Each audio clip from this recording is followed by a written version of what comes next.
नमस्कार साथियों, आप सभी का इस क्लास में स्वागत है।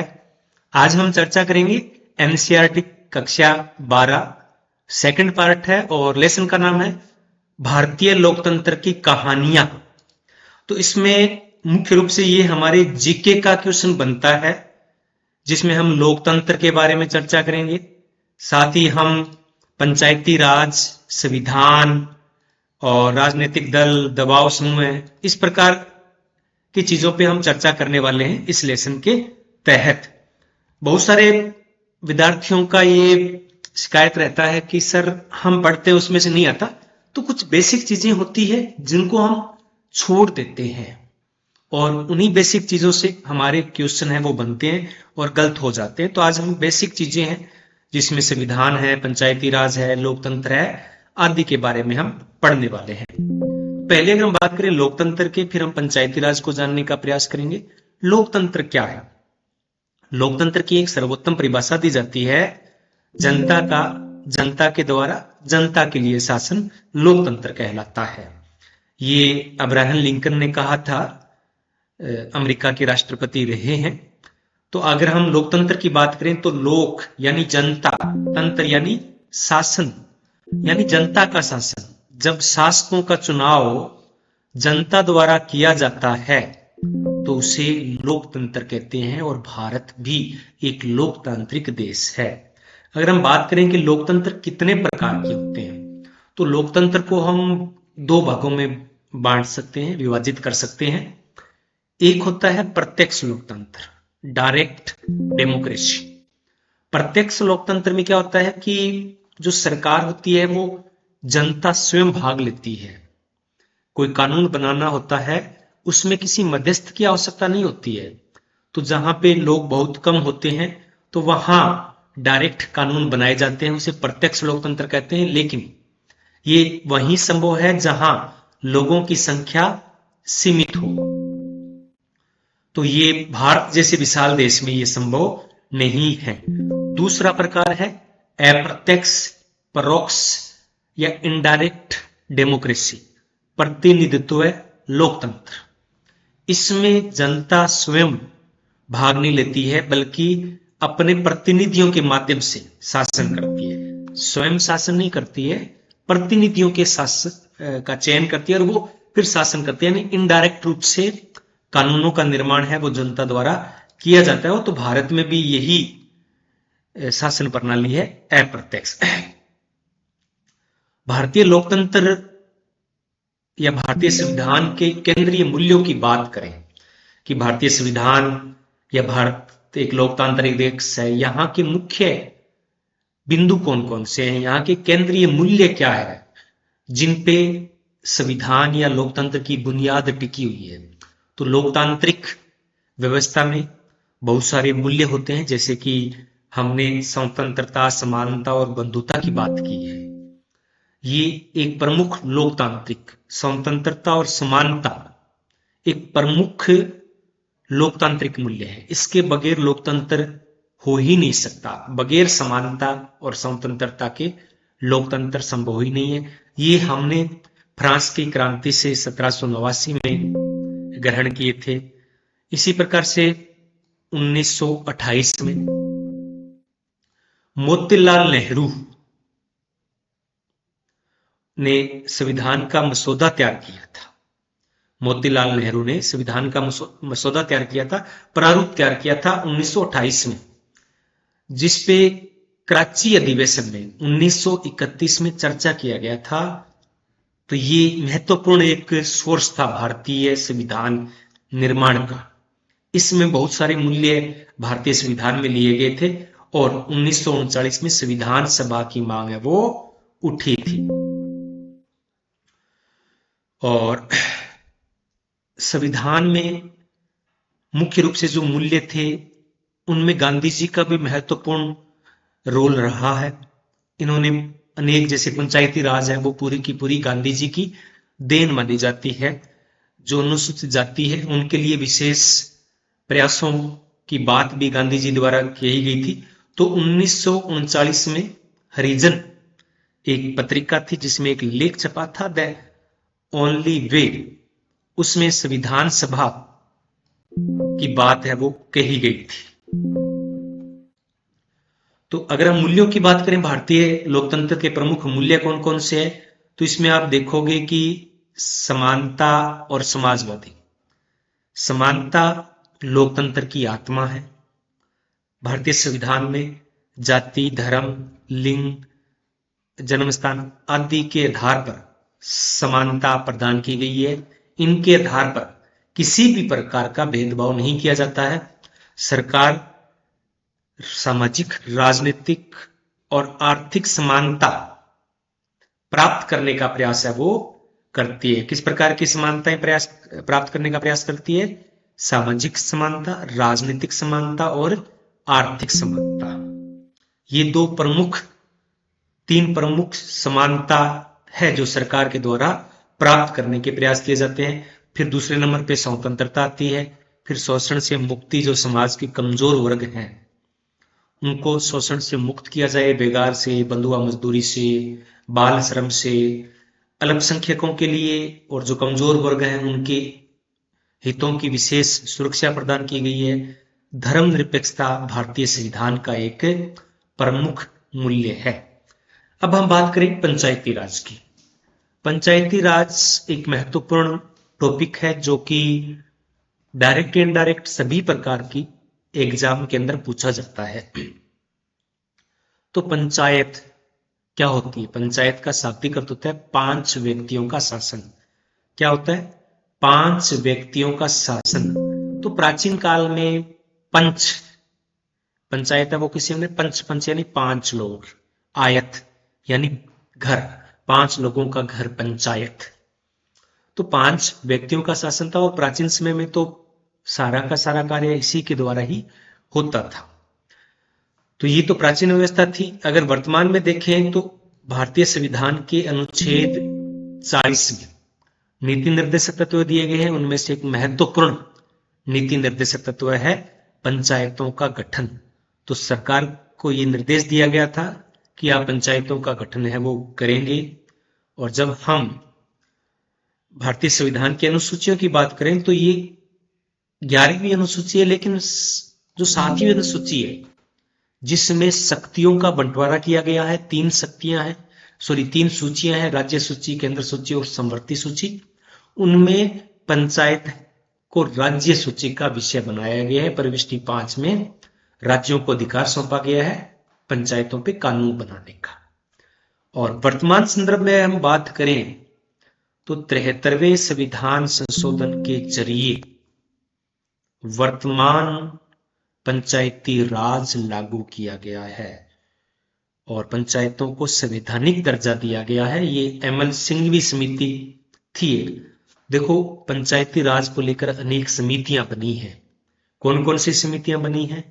बलवंत राय मेहता समिति है जिसने त्रिसूत्रीय पंचायती राज की बात कही थी और 1959 में ये 2 सितंबर और फिर 2 अक्टूबर को राजस्थान से शुरू भी किया गया था, नागौर जिले से, लेकिन वो सक्सेसफुल नहीं हुआ क्योंकि उनको संवैधानिक दर्जा नहीं दिया गया था।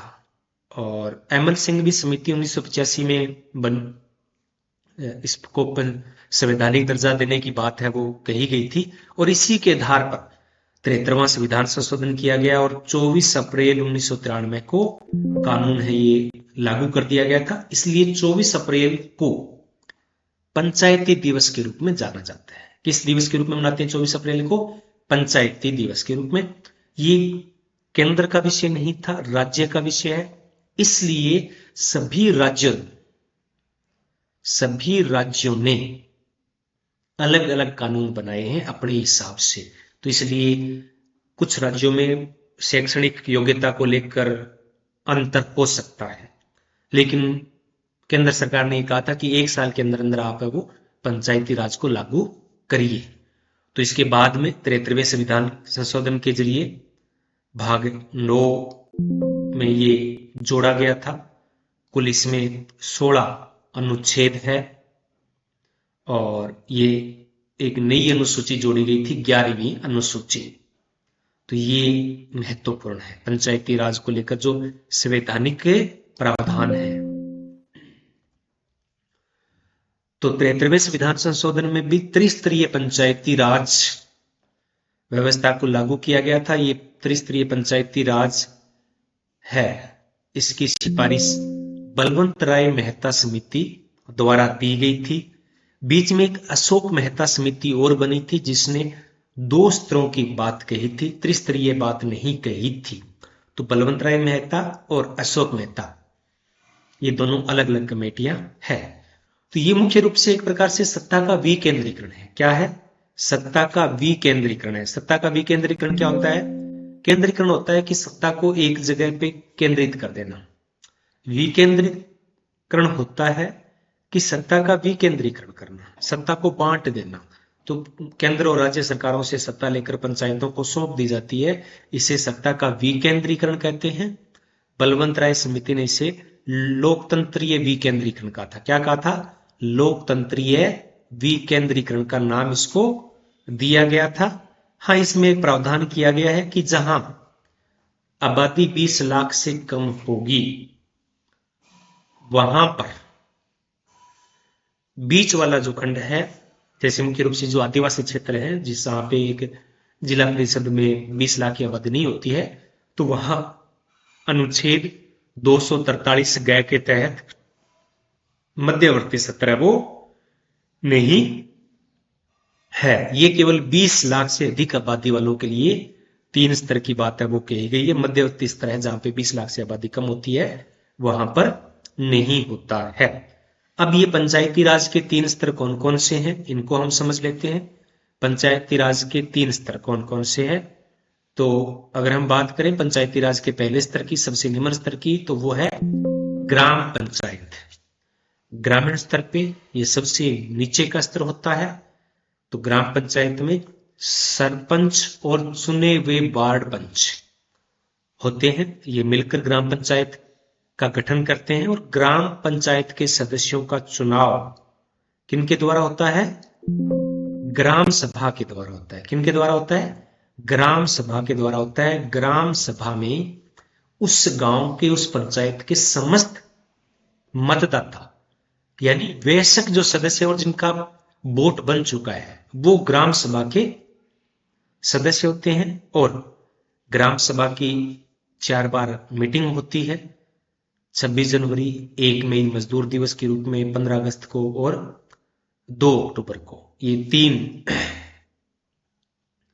क्या होती है? 4 ये बैठकें होती है। आगे है पंचायत समिति। तो ये ब्लॉक स्तर पे होता है। पंचायत समिति कहां होती है? ब्लॉक स्तर पे होती है। मध्य स्तर होता है, कई ग्राम पंचायतों से मिलकर। इसको अलग अलग कई जगह पंचायत समिति कहते हैं, कई जगह जनपद पंचायत कहते हैं, कहीं उसे विकास खंड बोलते हैं। ब्लॉक स्तर, अंग्रेजी में ब्लॉक बोल देते हैं, विकास खंड बोल देते हैं। अलग अलग राज्यों में अलग अलग नाम से इसको जाना जाता है।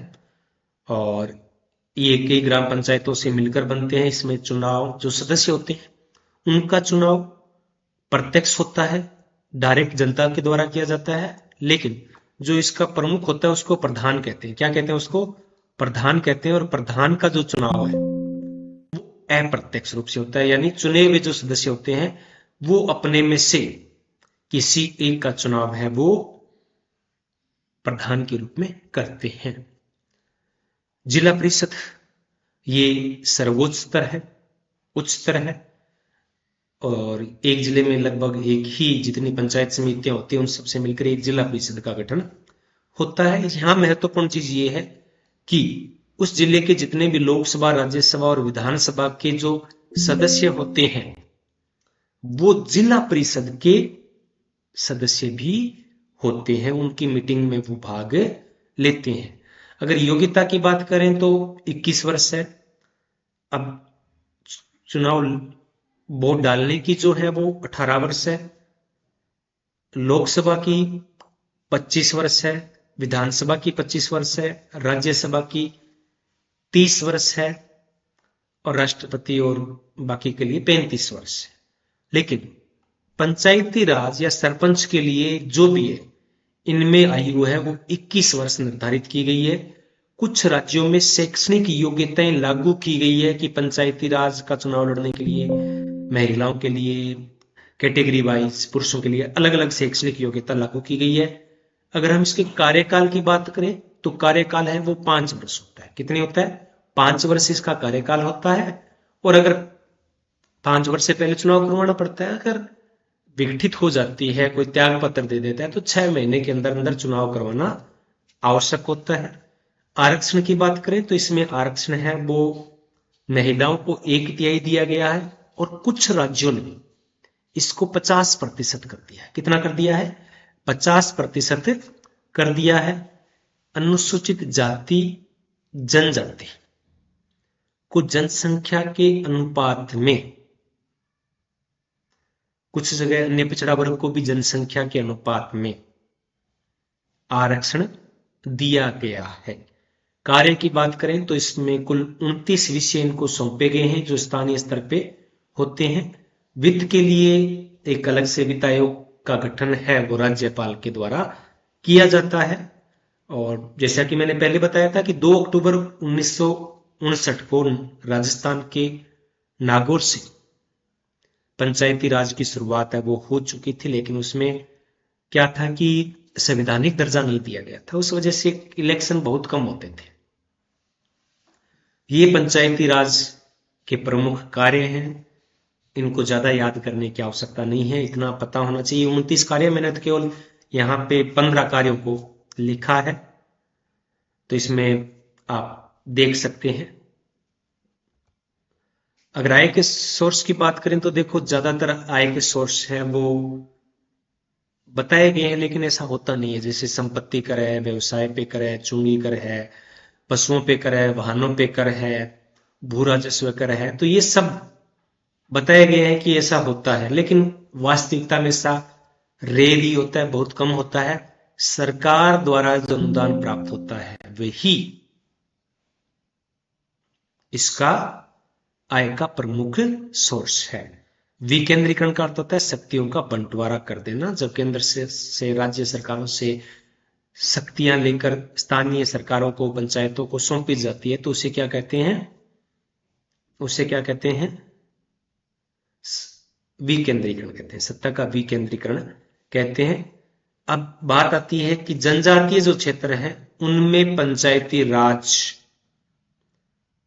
लागू नहीं है, 73वां संविधान संशोधन नहीं लागू किया गया है। वहां पे जनजातीय क्षेत्रों में उनकी क्षेत्रीय परिषदें होती है, और एक 1996 में एक एक्ट बना था, पेसा एक्ट, दलीप सिंह भूरिया कमेटी का गठन किया गया था, और उसके तहत वहां पे पंचायती राज की व्यवस्था की गई है। और वहां पे जो बीच का स्तर है, मध्यवर्ती स्तर है, वो लागू नहीं है। पंचवर्षीय योजना, जैसा कि नाम से पता चलता है कि 5 वर्ष के लिए जो योजनाएं तैयार की जाती है उन्हें पंचवर्षीय योजना कहा जाता है। और पंचवर्षीय योजना का निर्माण है वो, जो योजनाएं हैं वो योजना आयोग द्वारा लागू की जाती है। योजना आयोग का गठन है वो 15 अप्रैल 1950 को किया गया था, और प्रधानमंत्री इसके अध्यक्ष होते हैं। लेकिन 2015 में योजना आयोग को भंग कर दिया गया है और उसके स्थान पर नीति आयोग लागू किया गया है, और पंचवर्षीय योजनाएं भी समाप्त कर दी गई है। कुल 12 पंचवर्षीय योजनाएं लागू की गई थी। अंतिम पंचवर्षीय योजना थी 2012 से 2017 तक थी। 1951 में पहली पंचवर्षीय योजनाएं थी, बीच में कुछ सालों में गैप आया पंचवर्षीय योजना में, एक योजना थी जो पहले ही समाप्त हो गई थी। तो इस प्रकार से ये रूस से हमने पंचवर्षीय योजनाओं का जो आइडिया था वो लिया था। ये इसके पंचवर्षीय योजनाओं के कार्य थे और उनके कुछ प्रभाव योजनाबद्ध तरीके से पंचवर्षीय योजनाओं ने देश ने काफी कुछ कार्य किया। अब है मौलिक अधिकार। देखो, मौलिक अधिकार हम बहुत शुरू से पढ़ना शुरू करते हैं, तो मुझे नहीं लगता कि बहुत ज्यादा कुछ इसमें हमें बचता है। फिर भी एक रिवीजन के तौर पे आप इसको देख सकते हैं। भारतीय संविधान के भाग 3 में सभी नागरिकों को कुछ मौलिक अधिकार दिए गए हैं। जीवन जीने के लिए ये अधिकार जरूरी होते हैं, इसलिए इनको क्या कहते हैं? इनको मौलिक अधिकार कहते हैं। संविधान में मौलिक अधिकारों की परिभाषा नहीं दी गई है, बताए गए हैं। इसे संविधान का अधिकार पत्र यानी मैग्ना कार्टा भी कहा जाता है। ये अमेरिका के संविधान से प्रेरित है। मौलिक अधिकार अनुच्छेद 12 से 35 तक कुल 7 मौलिक अधिकार मूल संविधान में दिए गए थे। कितने दिए गए थे? 7 मौलिक अधिकार दिए गए थे, लेकिन 44वें संविधान संशोधन 1978 के द्वारा जो छठा मौलिक अधिकार था, अनुच्छेद 31 में संपत्ति का मौलिक अधिकार, उसको हटा दिया गया। अब कितने मौलिक अधिकार बचे हैं? अब 6 मौलिक अधिकार बचे हैं। कौन कौन से हैं? एक नजर हम इन पर डाल लेते हैं। पहला है समानता का अधिकार, अनुच्छेद 14 से 18 के बीच, यानी भारतीय संविधान में किसी भी जाति, धर्म, लिंग, संप्रदाय, जन्म स्थान आदि के आधार पर भेदभाव नहीं किया जाएगा। अनुच्छेद 14 कानून के समकक्ष समानता है। अनुच्छेद 17 में अस्पृश्यता का अंत किया गया है। ये सबसे महत्वपूर्ण है, अनुच्छेद 17। आगे है स्वतंत्रता का अधिकार, अनुच्छेद 19 से 22 तक। तो 19 में कुल 6 प्रकार की स्वतंत्रताओं की बात की गई है। विचार प्रकट करने की, अभिव्यक्ति की सीमा आ जाती है, कहीं भी बसने की, कोई भी व्यवसाय अपनाने की, शांतिपूर्ण धरना प्रदर्शन करने की भी आजादी है, वो दी गई है। अनुच्छेद 21 क में नया जोड़ा गया था, 6 से 14 वर्ष के बच्चों को निःशुल्क शिक्षा का अधिकार है, उसे भी स्वतंत्रता के अधिकार में शामिल किया गया है। 21 सबसे महत्वपूर्ण अनुच्छेद है भारतीय संविधान का, प्राण एवं दैहिक स्वतंत्रता। तीसरा मौलिक अधिकार है शोषण के विरुद्ध अधिकार, अनुच्छेद 23 और 24 के अंदर इसकी चर्चा की गई है। 23 में मानव व्यापार, बेगार बंधुआ मजदूरी को प्रतिबंधित किया गया है। अनुच्छेद 24 में 14 वर्ष से कम आयु के बच्चों को जोखिम भरे उद्योगों में नहीं लगाया जा सकता, इसके लिए पाबंद किया गया है। अनुच्छेद 25 से 28 तक धार्मिक स्वतंत्रता का अधिकार दिया गया है। कोई व्यक्ति अपने धर्म का प्रचार प्रसार या कोई भी धर्म अपना सकता है। अनुच्छेद 29 और 30 के अंदर मुख्य रूप से ये अल्पसंख्यकों के लिए है। भारतीय संविधान में 2 प्रकार के अल्पसंख्यक बताए गए हैं, एक भाषाई अल्पसंख्यक, एक धार्मिक अल्पसंख्यक। तो इनको शिक्षा एवं संस्कृति का अधिकार दिया गया है। क्या दिया गया है? शिक्षा एवं संस्कृति का अधिकार है, वो दिया गया है। संवैधानिक उपचारों का अधिकार ये अंतिम अधिकार है, और अनुच्छेद 32 के अनुसार किसी भी मौलिक अधिकार का हनन होता है तो उसे न्यायालय की शरण ली जा सकती है। तो कई 4 प्रकार 5 प्रकार हैं। बंदी प्रत्यक्षीकरण है, परमादेश है, इनके द्वारा इन मौलिक अधिकारों की रक्षा की जाती है। इसलिए इसको डॉक्टर भीमराव अंबेडकर जी ने संविधान का हृदय या आत्मा कहा है। अब है मौलिक कर्तव्य। मौलिक कर्तव्य की अगर हम बात करें तो मौलिक अधिकार और मौलिक कर्तव्य में थोड़ा सा अंतर है। मौलिक कर्तव्य है वो बाध्यकारी नहीं है। जब मौलिक अधिकार होने चाहिए थे तो मौलिक कर्तव्य भी होने चाहिए। तो ये मूल संविधान में नहीं थे।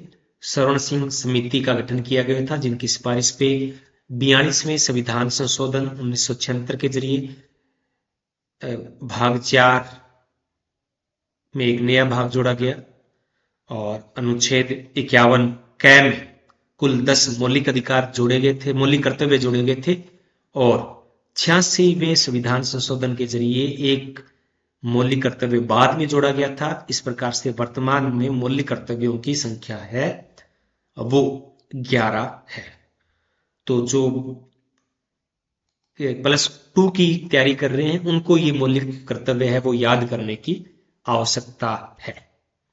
तो आप इनको एक बार देख लें कि ये मौलिक कर्तव्य है वो कौन कौन से है। भारतीय संविधान की प्रस्तावना या उद्देशिका तो कोई भी किताब होती है तो उसके अंदर आपने देखा होगा कि जैसे ये मेरे पास किताब है, ये एनसीईआरटी 12 की किताब है समाजशास्त्र की। तो इसके पहले पेज पर और लास्ट पेज पे इस प्रकार से मूल कर्तव्य और संविधान की प्रस्तावना या उद्देशिका दी होती है। मूल कर्तव्य या प्रस्तावना, उद्देशिका, ये सब दिया होता है। तो हम इनको पढ़ते नहीं है, लेकिन यहां से भी प्रश्न है वो बन सकते हैं। इसलिए भारतीय संविधान की प्रस्तावना अपने को अच्छी तरीके से याद होनी चाहिए। तो ये यहाँ वो नहीं है मेरा, यहाँ कुछ चीजें महत्वपूर्ण हैं, जैसे कि एग्जाम्पल के तौर पे कि भारत एक संपूर्ण प्रभुत्व संपन्न गणतंत्र क्या है? गणतंत्र है, लोकतांत्रिक गणतंत्र। गणतंत्र का अर्थ होता है कि जो देश का सर्वोच्च नेता होता है उसका प्रमुख कौन होता है? गण यानी जनता द्वारा चुना जाता है। ब्रिटिश है वो लोकतंत्र है, लेकिन गणतंत्र नहीं है, लोकतांत्रिक गणतंत्र नहीं है वो राजतंत्र लोकतांत्रिक है, यानी उसका संवैधानिक रूप से वो गणतंत्र ना होकर एक प्रकार का राजतंत्र है। समाजवादी है, प्रभुत्व संपन्न, निरपेक्ष, पंथ निरपेक्ष। ये देखो, मूल संविधान की जो प्रस्तावना थी उसमें पंथ निरपेक्ष शब्द नहीं था और ना ही समाजवादी था, और एक शब्द और जोड़ा गया था, अखंडता। ये तीन जो शब्द है वो बाद में जोड़े गए थे 42वें संविधान संशोधन के द्वारा। समाजवादी, पंथ निरपेक्षता और अखंडता। और संविधान की प्रस्तावना को संविधान की आत्मा भी कहा जाता है। तो संविधान किसने लिखा? तो ये संविधान सभा के द्वारा लिखा गया था। तो ये चीजें हो जानी चाहिए, जैसे कि सामाजिक, आर्थिक और राजनीतिक न्याय। सामाजिक, आर्थिक, राजनीतिक न्याय, विचार, अभिव्यक्ति, विश्वास, धर्म, उपासना की स्वतंत्रता, प्रतिष्ठा एवं अवसर की समानता, ये चीजें इस प्रस्तावना के अंदर है। एक है राज्य के नीति निर्देशक तत्व है। तो नीति निर्देशक तत्व है वो भाग 4 में है और ये आयरलैंड के संविधान से प्रेरित है। अनुच्छेद 36 से 51 के अंदर ये है और ये बाध्यकारी नहीं है मौलिक अधिकारों की तरह, लेकिन फिर भी ये पथ प्रदर्शक है। क्या है? पथ प्रदर्शक है और एक कल्याणकारी राज्य की स्थापना है। भारतीय कल्याणकारी राज्य है। ये किससे तय होता है? ये नीति निर्देशक तत्वों से पता चलता है कि भारत एक कल्याणकारी राज्य है, जनता के कल्याण के लिए कार्य करता है। तो ये सरकारों के लिए पथ प्रदर्शक होते हैं और ये उम्मीद की भी थी, उस समय इतने संसाधन नहीं थे कि कानून बनाए जा सके। तो ये राज्य के लिए एक प्रकार से मार्गदर्शक हैं और कहते हैं कि ये इन पे आप कानून बनाइए, जैसे पंचायती राज पे हमने बना दिया और बहुत सारे बने हैं। तो ये प्रमुख नीति निर्देशक तत्व है। नंबर 1 का समाजवादी नीति निर्देशक तत्व है। इनकी हम कुछ कैटेगरी डिसाइड कर सकते हैं। पहला है समाजवादी नीति निर्देशक तत्व है। तो इसमें क्या है कि इसमें 2-3 चीजें बताई गई है कि सभी को समानता के लिए कार्य करना है, समान वेतन के लिए समान कार्य के लिए समान वेतन की बात है वो इसमें कही गई है। जो कमजोर वर्ग हैं उनके लिए निःशुल्क विधिक सहायता का प्रावधान इसमें किया गया है। गांधीवादी निर्देशक तत्व है। अनुच्छेद 40 में पंचायतों की बात की गई है। अनुच्छेद 46 में पिछड़े वर्गों के उत्थान के लिए, जिसमें SC, ST, OBC, महिला, बच्चे शामिल हैं, के उत्थान के लिए अनुच्छेद 46 में चर्चा की गई है। उदारवादी नीति निर्देशक तत्व है। इसमें अनुच्छेद 45 के तहत 14 वर्ष से कम आयु के बच्चों को निःशुल्क शिक्षा का प्रावधान है। तो ये बाद में हमने लागू कर भी दिया है। जनता के जीवन स्तर और स्वास्थ्य सुधारने के लिए जो प्रयास है अनुच्छेद 47 में वो इसमें है। कुछ सामान्य नीति निर्देशक तत्व है जिसमें समान नागरिक संहिता है। अनुच्छेद 44 न्यायपालिका को कार्यपालिका से पृथक करना है। पर्यावरण के मुद्दों को शामिल किया गया है। ये सब किए गए हैं। तो ये कुछ नीति निर्देशक तत्व है। देखो, अगर आप पहली बार पढ़ रहे हो तो आपको ठीक लगेगा। अगर पहले आप ये कर चुके हो तो हो सकता है ये चीजें आपके लिए बोरिंग हो, लेकिन महत्वपूर्ण है। और कक्षा 12 के लिए सबसे महत्वपूर्ण ये चीजें है। उनके तो एग्जाम में यही चीजें हैं वो आती है। मैंने 5 साल है वो पढ़ाया है कक्षा 11 और 12 को, तब मैंने जाना है कि कहाँ से क्वेश्चन है वो बनते हैं। और ऑब्जेक्टिव टाइप क्वेश्चन भी यहां से बनते हैं, लेकिन जैसे कि अभी एक एमपी सेट का एग्जाम हुआ था, सॉरी एमपी टेट, उसमें पंचायती राज जो मैंने अभी करवाया है उससे एक पेपर के अंदर 8 क्वेश्चन पूछे गए थे और लगभग बच्चे हैं वो गलत करके आए। और जो मैंने अभी पंचायती राज करवाया उसी में से आए थे, कहीं अलग से नहीं आए थे। तो ये सामान्य सी चीजें होती है जिनको हम छोड़ देते हैं। तो ये सामान्य ज्ञान है और सामान्य ज्ञान महत्वपूर्ण होता है। बगैर सामान्य ज्ञान के हम चीजों को रटकर काम नहीं चला सकते। सामाजिक अधिनियम है, एक्ट है, सोशल एक्ट। तो कुछ एक्ट है, इन पे मैंने एक पूरा का पूरा एक वीडियो बना रखा है, प्रमुख सामाजिक अधिनियम कौन कौन से हैं। तो उसका लिंक मैं इस वीडियो के डिस्क्रिप्शन में दे दूंगा। यहाँ पे मैं ज्यादा चर्चा करने वाला नहीं हूं। आगे है संविधान में महिलाओं बच्चों के लिए क्या प्रावधान किए गए हैं। तो संविधान तो देखो अपने को अच्छी तरीके से पता होना चाहिए। तो महिलाओं के लिए विशेष प्रावधान किए गए हैं। ये सभी के लिए, कोई एक महिलाओं के लिए नहीं है। जैसे कि अनुच्छेद 14 से 42 जो समानता का अधिकार है, अनुच्छेद 39 में समान कार्य के लिए समान वेतन का प्रावधान है। अनुच्छेद 51 का में मौलिक कर्तव्य दिया गया है कि महिलाओं की गरिमा को बनाए रखने का प्रयास करेंगे और जो गरिमा को कम करते हैं उन कुरीतियों को त्यागेंगे। 73वें संविधान संशोधन में 1/3 आरक्षण दिया गया है। कुछ राज्यों में ये 50% है वो कर दिया गया है। अनुच्छेद 21 में बच्चों के लिए विशेष प्रावधान किया गया है। एक राष्ट्रीय बाल अधिकार संरक्षण आयोग बनाया गया है। 2017 में इसकी स्थापना हुई थी और ये महिला एवं बाल विकास मंत्रालय के अंतर्गत कार्य करता है। अभी एक नारी शक्ति वंदन अधिनियम है जिसमें लोकसभा और विधानसभाओं में, संसद में और विधानसभाओं में महिलाओं को 1/3 आरक्षण दिया गया है। तो उस एक्ट के बारे में आपको जानकारी होनी चाहिए। मुझे लगता है कि वहां से क्वेश्चन है वो पूछे जा सकते हैं। एनसीईआरटी में भी पूछे जा सकते हैं और कहीं भी ये चीजें वो पूछी जा सकती है। अगर हम अनुसूचित जाति और जनजाति के लिए संवैधानिक प्रावधानों की बात करें तो अनुच्छेद 14 और 15 में जो प्रावधान थे वो सभी के लिए है। अनुच्छेद 46 में कमजोर वर्गों के शैक्षणिक एवं आर्थिक हितों का संरक्षण है वो दिया गया है। अनुच्छेद 330 और 332 में लोकसभा और राज्य की विधानसभाओं में एससी और एसटी के लिए आरक्षण की व्यवस्था है वो की गई है। अनुच्छेद 335 में सरकारी नौकरियों में आरक्षण की व्यवस्था की गई है। अनुच्छेद 338 ये महत्वपूर्ण, देखो जब संविधान लागू हुआ था तो अनुच्छेद 338 में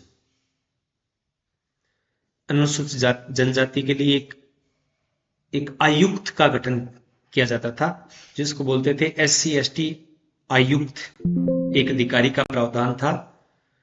बाद में 65वें संविधान संशोधन के जरिए उस अधिकारी के स्थान पे अनुसूचित जाति जनजाति आयोग का गठन किया गया था 1990 के अंदर।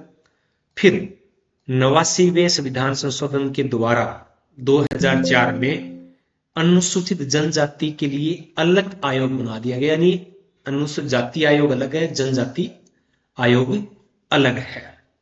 अनुच्छेद 338 में ये प्रावधान है वो किए गए हैं।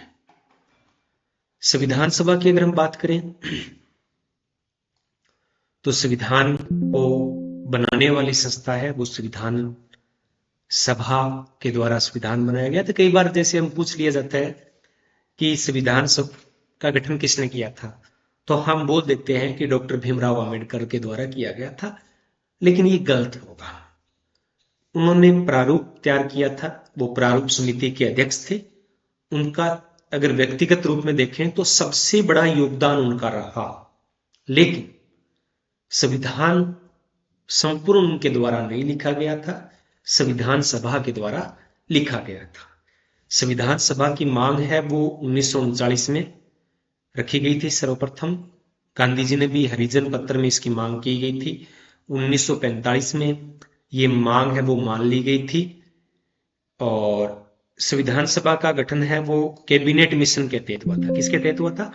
कैबिनेट मिशन के तहत हुआ था, जिसमें भारत को आजादी देने की बात कही गई थी। जुलाई 1946 में संविधान सभा के लिए चुनाव हुए थे, इनडायरेक्ट हुए थे, अप्रत्यक्ष रूप से हुए थे। 9 दिसंबर 1946 को संविधान सभा की पहली बैठक होती है और यहीं से संविधान निर्माण का कार्य शुरू हो जाता है और 26 नवंबर 1949 को संविधान बनकर तैयार हो जाता है। ये कुल 2 वर्ष 11 महीने और 18 दिन की अवधि है, 9 दिसंबर 1946 से लेकर 26 नवंबर 1949 तक की। इसमें सच्चिदानंद सिन्हा को अस्थायी अध्यक्ष चुना गया था। उसके बाद में 2 दिन बाद में एक बैठक और होती है 11 दिसंबर को, उसमें राजेंद्र प्रसाद को स्थायी अध्यक्ष चुना गया था।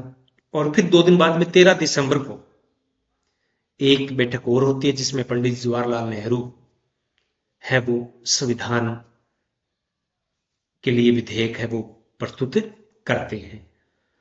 और कुल लगभग 389 सदस्य थे संविधान सभा में, लेकिन संविधान सभा की पहली बैठक में मुस्लिम लीग ने भाग नहीं लिया था और वो अलग पाकिस्तान की मांग की गई, तो कुछ सदस्य पाकिस्तान की संविधान सभा में चले गए। तो बाद में 299 सदस्य बचे थे और लास्ट जब संविधान बनकर तैयार हुआ तो 284 सदस्यों ने उस पर हस्ताक्षर किए थे। तो ये संविधान सभा की, देखो इसमें ज्यादा नहीं है, एनसीईआरटी के हिसाब से ज्यादा चीजें नहीं बताई गई है, सामान्य सी चीजें बताई गई है, वही मैं आपको बता रहा हूं। वरना तो ये टॉपिक इतने बड़े हैं कि इनके एक एक बिंदु पे कई कई क्लासें हो सकती है। अनुच्छेद 21 में बहुत क्लासें हो सकती है, लेकिन हम पॉलिटिकल के स्टूडेंट नहीं हैं। हम सामान्य तौर पे हमें संविधान के बारे में, पंचायती राज के बारे में पता होना चाहिए, ज्यादा गहराई से अपना जानने की आवश्यकता नहीं है। राजनीतिक दल, पॉलिटिकल पार्टीज, तो पॉलिटिकल पार्टी जो अप्रत्यक्ष लोकतंत्र होता है उसमें राजनीतिक दल होते हैं, उनके प्रतिनिधि होते हैं और जिन प्रतिनिधियों का, जिन राजनीतिक दलों का बहुमत होता है वो सरकार बनाते हैं। तो अगर हम इसकी बात करें तो राजनीतिक दलों की तो परिभाषा है कि राजनीतिक दल एक ऐसा संगठन है जो सत्ता आती आने और सत्ता का उपयोग कुछ विशिष्ट कार्यों को करने के लिए करता है। तो राजनीतिक दल क्या है? एक संगठन है। क्या है? एक संगठन है जिसका उद्देश्य सत्ता प्राप्त करना होता है और फिर वो सरकार के लिए, देश के लिए नीतियां बनाते हैं। तो राजनीतिक दल समान विचारधारा वाले व्यक्तियों का संगठन है जिसका अंतिम उद्देश्य सत्ता प्राप्त करना होता है। तो आप इसको अच्छी तरीके से समझ सकते हैं, इसकी विशेषताओं को। राजनीतिक दल क्या है? एक संगठन है, एक समिति है। समाजशास्त्र की भाषा में इसको हम क्या कहेंगे? एक समिति कहेंगे राजनीतिक दल को। इसमें लोग सदस्य होते हैं, समान विचारधारा वाले व्यक्तियों का एक संगठन है, ये समिति होती है, इसका निश्चित उद्देश्य होता है और ये बहुत सारे कार्य करते हैं। अगर हम राजनीतिक दलों के कार्यों की बात करें तो ये राजनीतिक समाजीकरण में महत्वपूर्ण रोल अदा करते हैं।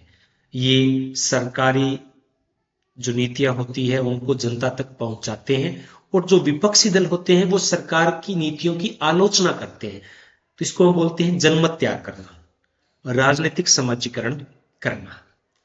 ये सरकार का गठन करते हैं, जो सत्ता में सरकार आती है वो सरकार का गठन करती है और कई बार ये सरकार का गठन है वो अकेले की बस की बात नहीं होती है, तो मिलकर, कुछ दल मिलकर इसका गठन करते हैं इसे गठबंधन सरकार कहते हैं। क्या कहते हैं? गठबंधन सरकार कहते हैं। तो 1989 से लेकर 2014 तक भारत में मुख्य रूप से गठबंधन सरकारों का विशेष दौर रहा है। 1984 के बाद में 2014 के अंदर किसी एक दल को स्पष्ट बहुमत मिला था। इनके अलावा ये कानून का निर्माण करते हैं, देश के लिए जनमत तैयार करते हैं। विपक्ष की भूमिका भी राजनीतिक दल ही करते हैं, जो सरकार नहीं बना पाते हैं, सरकार की कमियों को जनता तक पहुंचाते हैं। और इस प्रकार से राजनीतिक दल होते हैं, वो सत्ता पक्ष हो चाहे विपक्ष हो, महत्वपूर्ण रोल है वो अदा करते हैं। इसी प्रकार से दबाव समूह है। दबाव समूह देखो संगठित भी हो सकते हैं और असंगठित भी हो सकते हैं। ये सरकार नहीं बनाते हैं, ये सरकार की नीतियों को अपने हित में या हितों की पूर्ति करने के लिए प्रभावित करते हैं। तो बहुत सारी ये संगठन हैं जो दबाव समूह के उदाहरण है। फिक्की है, मजदूर संगठन है, पर्यावरणवादी संगठन है, नर्मदा बचाओ आंदोलन है, चिपको आंदोलन है, महिलावादी संगठन है। बहुत सारी दबाव सकता है। अन्ना हजारे का जो आंदोलन था वो दबाव समूह का महत्वपूर्ण एक जो उनका संगठन था, करप्शन अगेंस्ट इंडिया, तो वो एक दबाव समूह का एग्जाम्पल था। तो ये सरकार नहीं बनाते हैं, लेकिन सरकार की नीतियों को प्रभावित करते हैं और सरकार से बातचीत करते रहते हैं। अपनी बातों को मनवाने के लिए धरना प्रदर्शन आदि का सहारा है ये लेते रहते हैं।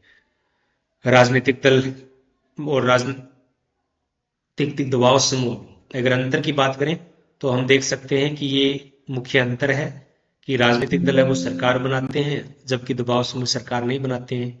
ना ही राजनीतिक दल दबाव समूह चुनाव लड़ते हैं, बल्कि राजनीतिक दल चुनाव लड़ते हैं। राजनीतिक दलों का संगठन मजबूत होता है, दबाव समूहों का इतना मजबूत नहीं होता है। राजनीतिक दलों का विस्तार है वो पूरे देश भर में हो सकता है, लेकिन दबाव समूह बिल्कुल छोटे से एक फैक्ट्री तक भी सीमित हो सकते हैं।